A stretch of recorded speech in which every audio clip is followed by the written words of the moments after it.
ছোটবেলায় আমরা নীতিমূলক অনেক গল্প পড়েছি।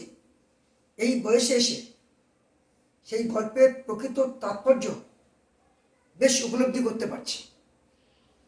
একটা লোভী কুকুর একটা দোকান থেকে এক টুকরো মাংস নিয়ে একটা সেতু দিয়ে পার হচ্ছিল বা সাঁকো, আর তার তলায় পরিষ্কার জলে তার রিফ্লেকশন বা প্রতিবিম্বটা ভেসে ওঠে।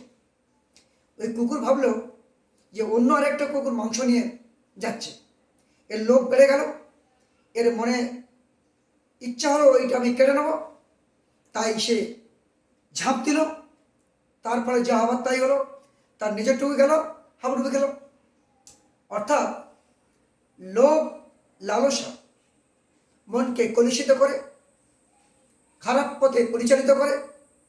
লোভ লালসা থেকে দূরে থাকুন। আপনার যতটুকু আছে বা সৎ উপায়ে যতটুকু উপার্জন করবে, চোখ কান বুঝে ভগবানের নাম নিয়ে সেটা নিয়ে সুখে থাকুন, শান্তিতে থাকুন। পরের শ্রীবৃদ্ধি, পরের সম্পত্তিকে যদি আপনি ঈর্ষা করেন, তাহলে আখেরে লাভটি হবে না, বরং ওই লোভী কুকুরের মতো অবস্থা হবে। একটা কথা মনে রাখবেন, লোভ মানুষকে বোকা বানায়।